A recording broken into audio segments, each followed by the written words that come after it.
Ambar Oromoo keessatti gochaaniin beekama jechaaniin laayyot addan wanni Oromoo dalagaa gantuu fi ergamtuu qawaninaan moonaan sabna abdii kutatee manatti dacha'e siin abdii horatee qabsootti asba'e ilaalchattuutota qarri kan kee doomsee alagaa booresee fira kan kee boonse. Odeessa kallattiidhaan yeroo ammaa kanatti marsaalee hawaasummaa irraa argachaa jirru qabannee dhufneerra. Yuya Ashama Harkafuunee kabajamtootaaf jaalatamtoota hordoftoota madda miidiyaa Ashama Harkafuunee kabajamtoota keenya bakka jirtanitti nageenyi keenya isin biraa jiraatu isiniin jechuun barbaada. Warroonni kallattiilee adda addaatiin yaadota keessan nu laachaa turtan hundi keessan ulfaadhaa isiniin jechuun barbaada. Haga ammaatti jawarmohammed barreeffama inni barreessetti koomentiileen hedduun barreeffamanii jiranii. Koomentiileen kun 16,000 kanneen tilmaamamanidha hanga ganama har'aatitti jechaadha. Keessaayyuu komentii 16,000 komentiilee 16,000 kana keessaa qofa laayikiileen 69,000dha. Sheeriin 16,000dha. Komentiin 16,800 komentiileen jajjabni hedduunis barraa'anii jiranii. Keessaayyuu barreeffamni jawarmohammed kana dhaabbachuudhaan barreeffamni ajaa'ibsiisaa ta'e ka Taaddasaa Kennaa Amantee kanadha. Taaddasaa Kennaa Amantee maaltu addas gata yaadni isaa maaliif adda ta'a kan jedhu immoo waan wajjin laaluudha ta'a. Akkuma iskiriin irraa argaa jirtan kanatti Taaddasaa Kennaa Amanteedha akkas jechuudhaan yaadicha jalqabee jira. Akka mata duree irraa tilmaamutti jechi hin gaabbu jedhu wantoonni gaabbiin guddaan keessa nagalchan hin jiran waan jedhu fakkaata. Hin jiran ture jechuu miti jechuudhaan yaada isaa ekeera. Hin gaabbu jechuun jawarmohammed yookaan barreeffamicha kanaa mata dureen isaa hin gaabbu jechuun jedhu kuni wantoonni gaabbii guddaan keessa nagalchan hin jiran ture jechuu miti jechuudhaan yaada isaa barreesseera. Garuu waan yaraa irraa waan gaarii argamee jira kan jedhutti yaada isaa deebisee barreessee jira. Isa darbe irra isa gara fuulduraa jiru ilaaluun filannoo fooyya'aa akka ta'etti fudhachuun natti fakkaata jechuudhaan yaada isaa dubbateera. Hundaafuu kitaabicha dubbisuuf hawwii guddaan eegaa jirra. Baga milkoofte jechuudhaan dubbateera jechaadha. Haga ammaatti koomentiilee barraan keessa Taaddasaa Kennaa Amantee laayikii 8,000 fi laayikii 827 koomentiilee jiran keessa argatee jira jechaadha. Maalirraa argate kan jedhus namoonni hedduunis yaada isaa irratti dhaabbatanii barreessanii jiranii. Ziyaad Ahmadis waa'ee Taaddasaa Kennaa Amantee irratti ani hin gaabbu akkan tilmaametti qabsoon eegale milkaa'ee jira. Garuu akka nuti barbaanne osoo hin ta'in hatamee ta'us waanan godhenitti hin gaabbu jechuudhaan Ziyaadis Taaddasaadha deebiseera. Lalisa Abbabee ammootu kallattiidhaan Taaddasaa Kennaa Amanteedhaan jabaa nama ati dhugumatti jabaadha kuma jiraadhu jechuudhaanis yaada dabarseera Taaddasaa Amanteeti. Boruuf tola formulaas akkas jedhe Taaddasaa Kennaa Amantee gaafa beekaan waan beekaan ofii akka itti tilmaamu nama gammachiisa jechuudhaanis yaada deebiseera. Bosona Itichaas akkas jedha. Bosona Itichaa Taaddasaa Kennaatiin yaadni kennirra dhaabbachuun kitaaba nama jireenyaa fi hojii isaa kitaaba ta'een barreeffame dubbisuun carroomuudha jechuudhaanis Bosona Itichaas yaada ajaa'ibaa dabarsee jira. Nimoonaa Guttataas atuu nama jabaadha quuqamaa fi amantummaa ati saba irraa dhalatte qabduuf Oromoon siif ragaadha jiraadhu Dr. Taaddee jechuudha yaada isaa kenneera. Akkasumas Taaddachi Butta Liban Taaddasaa Kennaa Amantee Taaddee nama Booranaa bona baasee rabbiin ga'ee waaqni siif haalaatu jechuudha yaada dabarsee jira.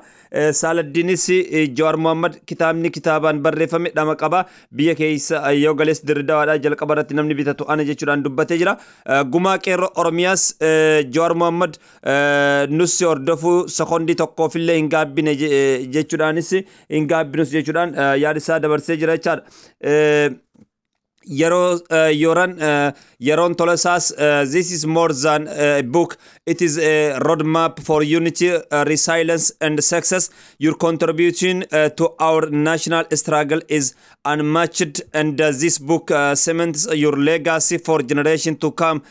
jechuudhaan barreesseera. It is a treasury trove of wisdom, resilience and patriotism. Congratulations on giving our nation such as an valuable resource jechuudhaan yaada isaa dabarsee jira jechaadha. Koomentiilee agammaatti barreessan keessa Dr. Taaddasa yaada isaa dhaabbadheen dubbachaan ture. Namoonni hedduunis Taaddasaa kenna amante laayikii 800 27 kennaniif jiran jechaadha. Taaddasan akka tilmaametti akka mata dureerraa tilmaamuu miti jechi hin gaabbu jedhu wantoonni gaabbii guddaa keessa nagalchan hin jiru ture jechuu miti garuu waan yaraa irra waan gaarii argamee jira. Isa darbeerra isa gara fuulduraa jiru ilaaluun filannoo fooyya'aa akka ta'etti fudhachuun itti fakkaata jechuudhaan yaada isaa ibsee jira jechaadha.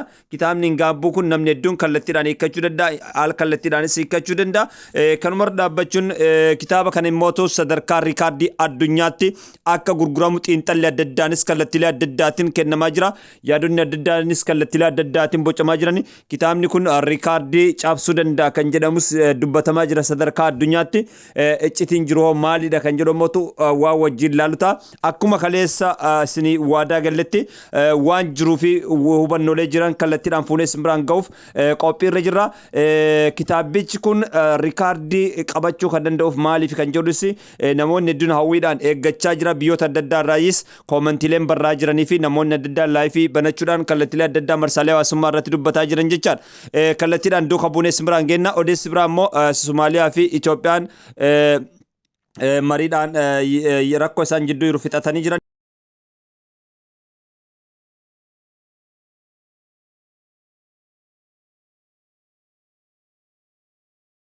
Abjuu waggaa dhibbaa akka hiikamutti ijaarsi xaxamaan akka diigamutti karaa kaayyoo diinaa laayyotti addaan foonaan gantuu fi ergamtuu qawoominaan moonaan sabni abdii kutatee manatti dacha'e siin abdii horatee qabsootti as ba'e. Ilaalchoof tuultotaa qarri kan kee doomsee alagaa booresee fira kan kee boonse. Gariin kan naafee sitti ta'uuf gufuu waan ati hin qabne qaba jedhee dhufuu Oromoo dhugaan kee gurra seene biraa dhagaamuu dhabee kufe oduu shiraa. Haqa kee haqanis hayyoonni maqaadhaa hamma keen gahanii hojiin kee ragaadha. Alaabaa Oromoo ifatti otoo hin dhaamne roobni siyaasaa kee akka nurraan caamne. Itoophiyaa fi Somaaliyaan mari'an rakkoo isaan jidduu jiru furanii jirani. Murtiin Itoophiyaa fi Somaaliyaan mariin Itoophiyaa fi Somaaliyaa waliin gaggeeffame milkiin xumuramee jira.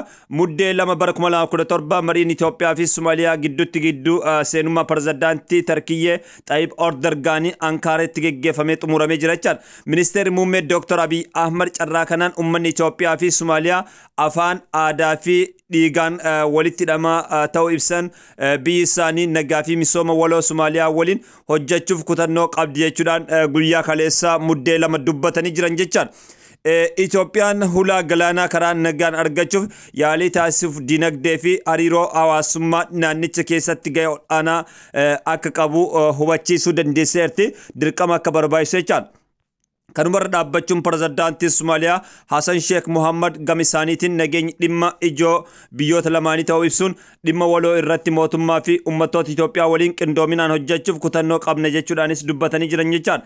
Mootummaan isaanii wareegama loltoonni Itoophiyaa nagaa Somaliyaa eegsuuf baasan akka hin daganne nagaa eegsisuuf carraaqqii dabalataa gochuuf kutannoo akka qabanis ibsanii jiran. Pirezidaantiin Tarkiyyee Tayyip Erdogaan sanadii waliigaltee biyyoonni lama mallatteessan tumsuun guddina dinagdee fi badhaadhinaaf wabii ta'uu ibsanii jirani. Kanumarra dhaabbachuudhaanis mariin kunis karaa nagaatiin gaggeeffamu wal qabate namoonni hedduunis gammachuu isaanii ibsatanii jirani. Biyyoonni kun seenaalee gurguddoo baha Afrikaatti wajjin qaban keessaa dhimmoota nageenyaa irratti Itoophiyaan gaanfa Afrikaa keessatti humna ishiin qabaa turtee fi akkasuma wareegama biyya Somaaliyaa keessatti kabalaa turte waan irraanfatamuun qabu jechuudhaan yaada isaanii dabarsan jechaadha. Baga gammaddan jechuudhaanis namoonni diddaanis yaada dabarsanii jirani. Karaa nagaatiin fixachuun waan gaarii ta'uu isaa keessaayyuu biyyoota gaanfa Afrikaa keessaa isaan tokko waan taateef jechaadha. Odeessa biraa immoo qabannee walitti deebinaa turtii gaarii isiniin jenna. Odeessa keenya yeroodhaaf qabanne kanuma turtii gaarii.